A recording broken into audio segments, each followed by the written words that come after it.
This is the Almost Timely newsletter for the week of July 31st, 2022. What's on my mind this week? Old school podcast marketing.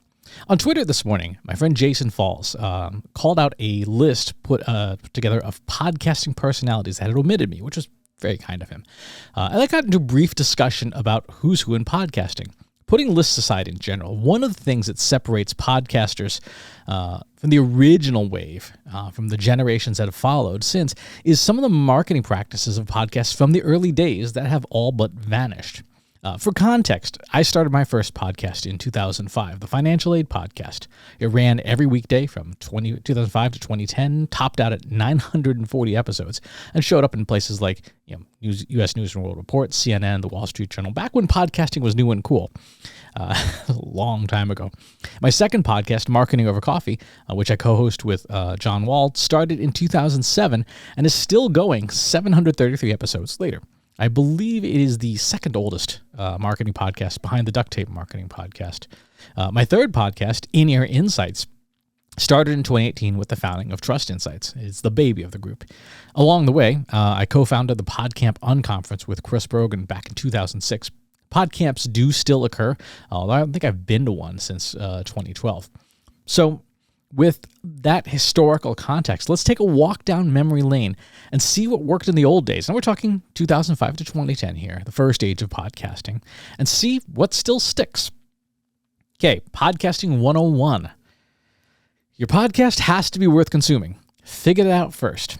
You are asking people to put you in their ears and in their eyes for anywhere from minutes to hours. It better be worth their time. Here's a simple question to ask yourself. If you didn't make your show, would you willingly tune into it? Would you voluntarily give up the time to listen to your own show if it wasn't yours? Would you subscribe to it if it weren't your own show? If the answer is no, you got some work to do, right? If you're doing it for work, here's a really good one. Let's assume that you're making a show for your company. Let's say you and your company part ways amicably. After you've left that company, would you still listen to that company's show? Yes or no, right? Or would you be like, nah, I don't really work there anymore. It's not that interesting. If it's so good that you would still tune in after you leave the company, you've got a good show. Number 2, use a good hosting service. Podcast hosting services can automate a lot of distribution. I've been a loyal fan of Libsyn since the early days of podcasting because their pricing model makes sense. You pay a monthly fee and an unlimited number of people can download your episodes. Part of their services includes distribution of your show to networks like Spotify, iHeartRadio, Google Podcasts, Stitcher, etc. Every time you publish an episode, it pushes to those places, which saves you a lot of time. Makes distribution easy. And let me tell you, if you have an episode that gets real popular, you'll be thanking your lucky stars that you have an unlimited downloads policy in place, because otherwise it can get real expensive really, really fast. Number 3, publish everywhere, but focus on somewhere. The flip side to distribution is that your audience could be everywhere, but you don't necessarily have the time to optimize for every network. Do some market research about the channel people tune in on most, and then focus your efforts on marketing your show to that channel. Maybe it's Spotify, maybe it's YouTube, maybe it's Stitcher, wherever your audience is most. That's where your time, effort, and maybe some ad dollars should go to grow your audience. Number 4, promos. By far, the tactic that worked best for new shows in the first age of podcasting was the promo swap. These are nothing more than 30 to 60 second promotional spots that you swap with other non-competitive podcasts that you might want to trade audiences with.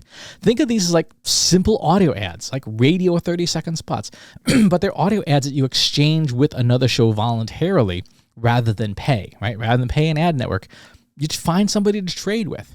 Now, your best bet is to find similarly sized podcasts. So 2 shows with 5,000 listeners each will benefit each other roughly equally. A show with 500,000 listeners, swapping with a show that has 500 listeners, probably isn't going to receive equal benefit unless those 500 listeners are like super, super high value.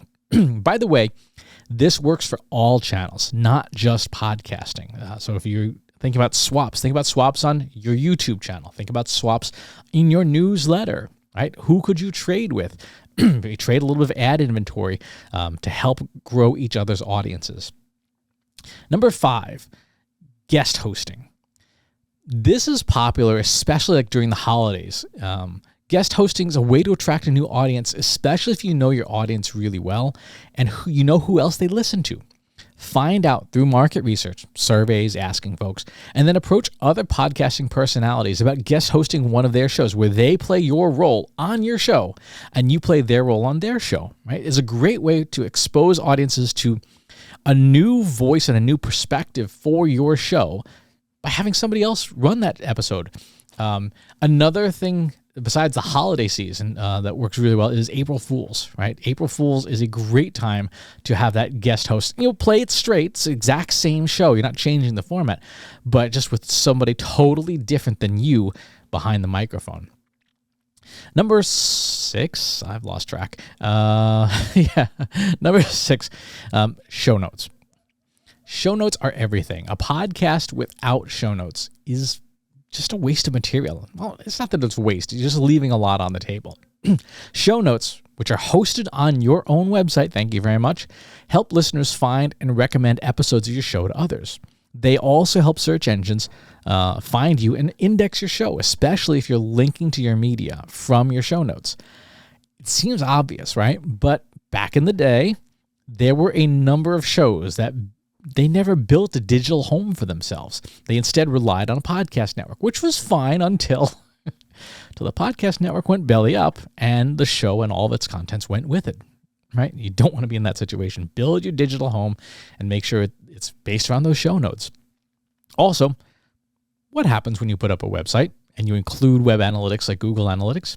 You get audience insights about your listeners, which is super valuable, especially if you want to pursue sponsorships.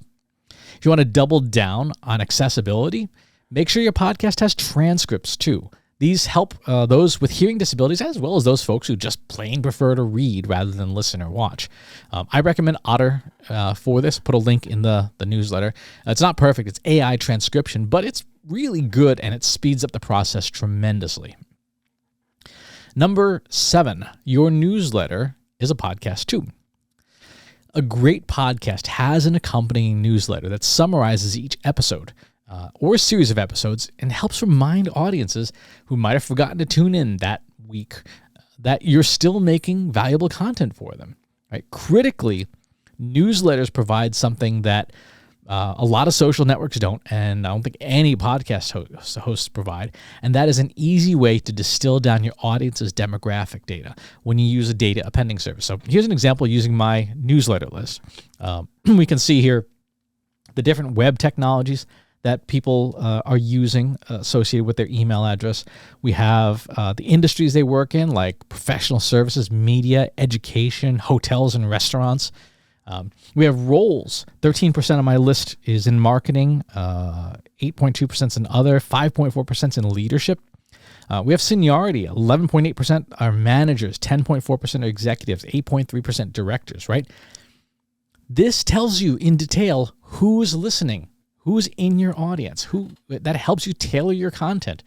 Oh, by the way, this makes sponsorship a lot easier when you can say, yes, this is my audience. Here's who's in it. Here's who you're reaching with your sponsorship dollars. Number 8, your audio should be video. YouTube, not exactly new, right? It came about in 2005. Actually, no, wait, Google bought it, I think in 2005, for like $1 billion. But it came about at the same time podcasting did, and yet an astonishing number of podcasts today are available in audio format only. Don't do that. Record your podcast as both audio and video. Even if you don't want to be on camera, which is totally fine, you can generate what are called audiograms. They're just animations that are synced to your audio, but they're videos. And then you can put those videos up on video sites, right? Services like Headliner, which I'll have a link to in the newsletter, can do this for you, and they're worth trying out for free. I think that link is like it's 30 days free or whatever. Why would you do this? Because YouTube is the second largest search engine on the planet. That's why. If you're doing a good job of educating and entertaining people in your show, YouTube is a platform that caters to those two objectives, those two experiences. At the end of the day, your podcast is a product That means you have to market it like any other product or service. Now, you may not be asking for money from people, although you can, but you are asking for time and attention. Arguably, that's harder to come by these days than money sometimes is. Treat your podcast like a product. Develop a marketing plan for it and market it as hard as you market any other product or service if you want it to succeed. So, what's in the news this week? Well, in case you missed it, I had a piece this week. Links are all in the newsletter on first, second, and third-party data, what the differences are, what the heck these terms mean, and demystifying some of the consulting mumbo-jumbo that seems to have sprouted up around those terms. So that should be a useful read for you. Also answer some questions on how to find qualified candidates in marketing, predictive analytics and Google Analytics 4, why I send this newsletter on Sundays, not to be mean, spotting trends and hits, and talking about big data analytics. So go and check those things out. Jobs this week, got some new positions that were sent over in the Analytics for Marketers Slack community. So be sure to sign up for that free Slack group. We've got Marketing Manager of Digital Content at Owens Corning. Data and Analytics Governance Lead at the State of California. I'll bet you that's super interesting. I'd love to see that data. Senior Manager of Digital Data Capability at American Express. Senior Analytics Manager at W Promote. Digital Analyst at Arc'teryx. Director of Partnership Analytics at Marriott. Technical Product Specialist at TikTok. And Data Engineer at Nuance Communications. So lots of interesting and exciting jobs opening up. Ads this week. I'm still promoting the Google Analytics 4 course. Look, it's the end of July as I'm recording this. Google Analytics 3, aka Universal Analytics, stops working in 11 months. Stops working, right? No more data. You have to move to Google Analytics 4. Here's the important part. Your data doesn't move with you, right? When you switch to Google Analytics 4, all your old data doesn't go with you. It stays in that old account, which means if you switched today would be the first day of year-over-year data that you would have next year. Right? So every day that you wait that it's not set up properly is a day you're not going to have year-over-year data next year. So take the course and get up and running. All right, enough flogging the course. In the news this week, some stuff on how to set up the TikTok Pixel. Zuckerberg says that Meta plans to double the amount of AI-recommended content. You know, I'm not going to get on too much of a rant here, but Facebook and Instagram seem to be trying really hard to be TikTok, which is a fool's errand because if people wanted them to be TikTok, they would just go to TikTok. So good luck with that. Let's see. We have some stuff on how to make B2B content marketing more influential, authentic, and credible. We have 8 steps for a successful entity-first strategy for SEO. DeepMind AI predicts the structure of nearly every known protein, which is pretty darn cool. Make sure your AI business sticks to EU data laws, always important. And metadata enrichment, data discovery from IBM, so some cool stuff there. Coming up on the road, events. I'm headed out this week to MACON, the Marketing AI Conference out in Cleveland. I'm driving out from Boston, which is about a 10-hour drive, which I'm so looking forward to. A chance to catch up on a whole bunch of podcasts and audiobooks that have just been sitting around and piling up on me. If you'd like to attend, the show is it still has tickets available. Go to maicon.ai. Use discount code PEN150 to get $150 off any conference ticket. Then in September, doing the Cleveland Drive again, Content Marketing World. So be excited to be speaking there on content analytics. In October, the Marketing Profs B2B Forum here in Boston. I'm doing a full workshop with my co-founder and partner, Katie Robert. We're doing measurement analytics, like a whole day thing. That'll be fun. And then in November, HeapCon in Belgrade, Serbia. So if you're going to be at any of these shows, stop by and say hi. If there's an event that you're having that's coming up and you want me to come speak at it, let me know. There's links in the show notes for how to do that. That's all the news for this week. I'm going to be trying something new, and not in this newsletter, but I'm going to try doing some of those React style videos on YouTube. I think I'm going to try doing it with some marketing content. So if you think that might be interesting, let me know. Just leave a note in the comments here. Thanks for tuning in. Stay safe. The world is getting crazier and crazier out there by the day. So stay safe. Thanks for tuning in. I'll talk to you next week. If you like this video, go ahead and hit that subscribe button.